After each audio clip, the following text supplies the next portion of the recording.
네, 사상 처음으로 민간 아파트 사전 청약이 실시됩니다. 오늘 모집 공고가 났죠.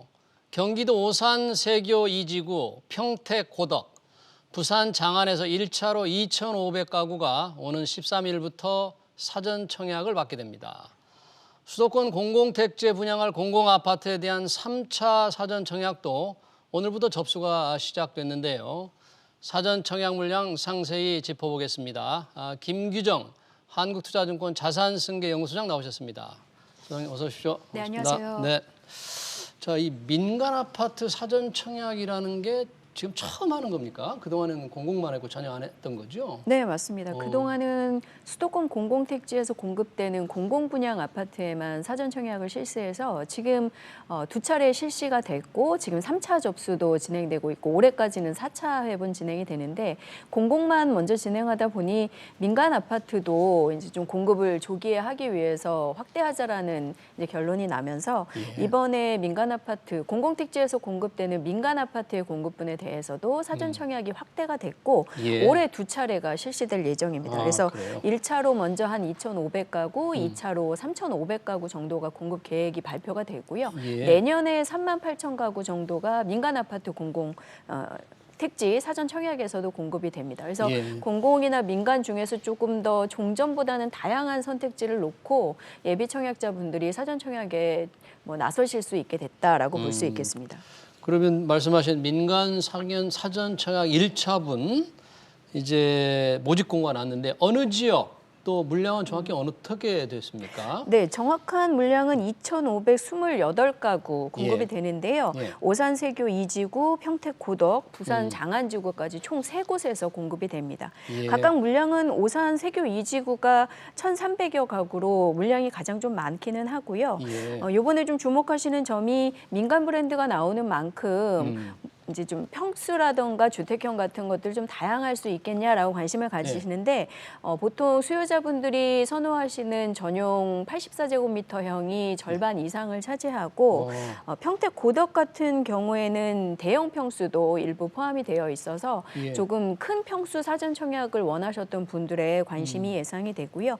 가격대는 오산 세교 2지구가 3.3제곱미터 단위당 한 1,240만 원대 그리고 평택 고덕이 중대형에 포함되어 있기 때문에 1,425만 원 정도로 한 1,200에서 1,400대 정도의 단위당 가격으로 책정이 돼서 총액은 아주 큰 대형 평수를 제외하고는 대부분 3억대에서 4억대까지 걸쳐 있는 것으로 발표가 되고 있습니다. 그래요.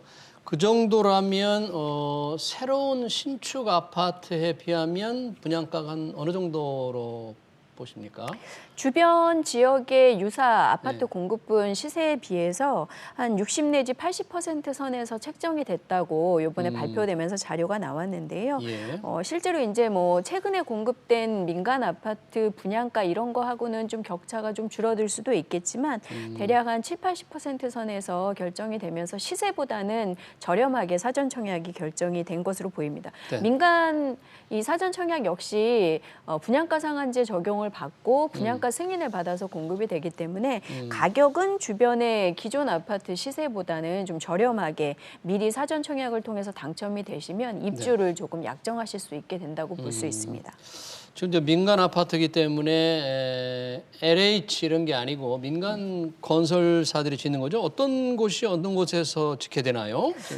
이번에 이제 브랜드들 굳이 물어보시니까요. 이제 우미린이나 호반 그리고 중흥 같은 이제 중견 건설사 중에서 나름 최근에 좀 입지를 굳힌 곳들 분양 물량이어서 아무래도 공공에 한정돼 있을 때보다는 선택지가 좀 다양해지고 내부의 이제 인테리어라던가 평형 구조 그리고 면적 등에서도 조금 더 다양한 선택을 하실 수 있지 않을까라고 기대를 해볼 수 있겠습니다. 다만 주의하실 점도 있는데요.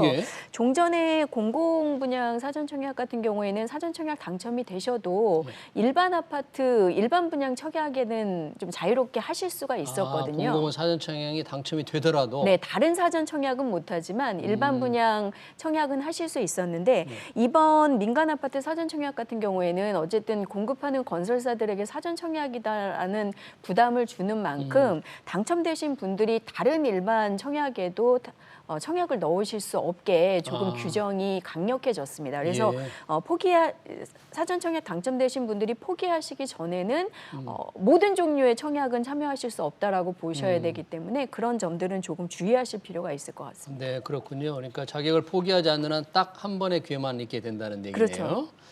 언제 청약을 실제 접수를 하게 되나요, 일정은? 12월 13일부터 접수에 들어가는데요. 13일부터 15일까지 특별공급, 일반공급 접수를 받아서 실제 당첨자 발표는 이달 22일에 날 예정입니다. 그래서 그때 이제 뭐 부적격 당첨이라든가 이런 것들을 확정하고 나서 당첨자가 최종 결정이 되게 되고요.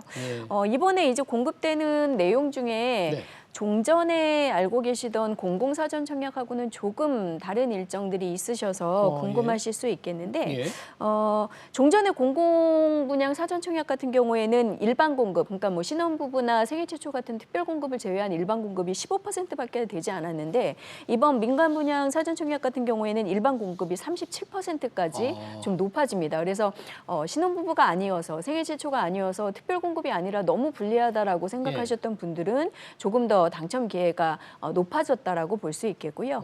특히 지역별로 이제 가점제가 적용되지 않은 추첨제 물량이 지역 규제에 따라서 조금씩 다른데 전체 계산을 해보면 총 물량 중에 27% 정도는 추첨제로 당첨자를 가리기 때문에 가점제에 좀 불리하시거나 혹은 이제 특별 공급 자격이 안 되시는 분들에게도 조금 유리해지실 수 있고요. 또 하나 좀 달라진 제도가 특별 공급 중에서도 신혼부부나 생애 최초가 이제 뭐 자녀 수라던가 무주택 이제 세대주 기간이라던가 이런 까다로운 점수들에 따라서 되다 보니 좀 불리하다라고 하시던 분들이 있었는데 그분들 중에서도 30%는 추첨제가 새롭게 제도로 이제 추가가 됐습니다. 그래서 종전보다는 좀 소득이 높은 신혼부부라던가 아니면 이제 자녀가 없는 신혼부부라던가 이런 분들까지 추첨을 통한 당첨 기회를 조금은 이제 좀 기대를 하실 수 있게 바뀐 점들이 있어서 이런 제도의 변경도 미리 조금 숙지해 두실 필요가 있겠습니다. 그러네요. 그러니까 일반 공급 물량이 좀 늘어나고 추첨 물량이 많아졌기 때문에 그런 분들 상대적으로 이제 기회가 좀 많아진다고 하는데 아까 이게 그 중형 건설사들이 들어오고 하지만 위치로 보면 오산 세교, 평택 고덕, 서울 중심으로만 보면 조금 멀다는 느낌은 드는데요. 네, 맞습니다. 지금 평택 위치도 그렇고 오산 세교도 기존에 알고 계시던 동탄신도시 아래쪽에 위치한 지구이기 때문에 만약에 서울에서 이사 가신다라고 하면 조금 멀게 느껴지실 수는 있어요. 그래서 아무래도 지역 거주자 중에서 무주택이신 분들이 좀 더 관심을 가지실 걸로 예상이 되고요. 다만 뭐 오산이라든가 평택 같은 지역들 지금 전철, 지하철 등을 이용하실 수 있는 지구이기 때문에 그것을 통해서 서울 출퇴근이나 이런 거는 가능하실 수 있을 걸로 판단을 하고 있습니다. 자, 민간 사전 청약 처음으로 이루어져서 기대하는 분들이 많을 것 같은데 지금 공공 분양은 3차 사전 청약이 되고 있잖아요. 네, 맞습니다. 오늘 뭐 접수가 시작이 됐다는데 지금 어느 지역에 어느 정도가 지금 접수를 받게 되나요? 네, 이번에 3차로 공급하는 공공 사전 청약 같은 경우는 총 물량이 4,167가구 공급이 되는데요.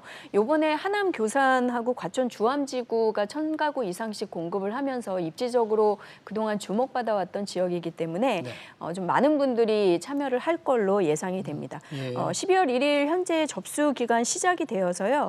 공공 분양 특별 공급 그리고 신혼희망의 당해 지역 거주자분부터 3일까지 접수가 진행이 되고 나머지 이제 순차적으로 12월 6일 또 12월 9일 일정에 따라서 진행되는 이 자격별 접수 기간이 있기 때문에 공고사항 정확하게 인터넷이나 지면에서 확인하시고 신청을 하시면 될 것 같습니다.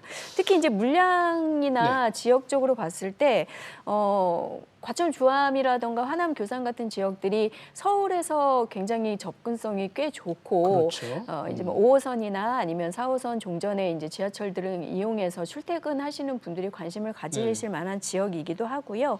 가격적으로 뭐 더 저렴한 가격을 기대하셨던 분들의 예상보다는 좀 부족할 수 있겠으나 주변 시세에 비해서는 꽤 저렴한 편이기는 합니다. 지금 과천조암 같은 경우가 3.3제곱미터당 한 2,500만 원 선, 그리고 하남 교산이 1,850만 원 선인데 뭐 그래도 비싸다라고 생각되시는 무주택자분들이 계시겠으나 주변 시세보다는 한 절반 정도의 저렴한 수준이어서 이미 로또 분양 얘기가 나오고 있어요. 그래서 위치도 관심 지역이고 가격도 주변 시세 일반 아파트보다는 저렴하기 때문에 청약이 좀 그 두 지역에 몰릴 가능성이 있어 보입니다.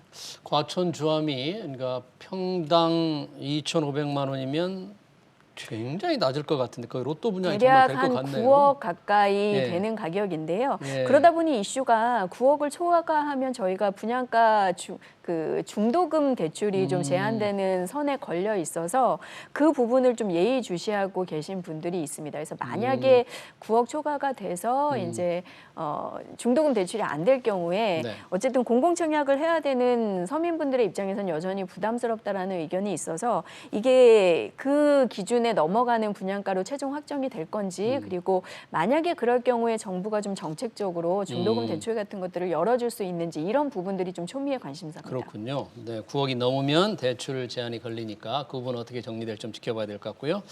자, 사전 청약은 그 정도로 하고요. 지금 종부세 뭐 말도 많고 불만도 많고 논란도 많은데 오늘부터 지금 내야 되는 거죠? 네, 맞습니다. 뭐 부담이 큰 사람들 어떻게 좀 줄이는 방법, 늦게 내는 방법은 어떤 게 있습니까? 일단 말씀하신 것처럼 12월 1일부터 15일까지 종부세 납부 기간이고요. 만약에 9월에 실시했던 합산배제 신청이라던가 뭐 공동명의 선택 신청이라던가 이런 거 놓치신 분들은 15일 납부 기간 내에 한 번 더 신청을 하실 수는 있습니다. 그래서 그런 것들을 통해서 최대한 금액이 줄어들 수 있는 부분 먼저 찾아보셔야 되고요. 금액이 너무 많아서 한꺼번에 내기 어려우실 때 분납 기능이 있는데요. 기준은 납부하시는 세액이 250만 원을 초과할 경우에 초과분에 대해서 최대 6개월까지 분납 신청을 하실 수가 있습니다. 홈택스를 통해서 신청하시고 일단 250만 원까지 내시고 나머지 금액을 분납하실 수 있고요.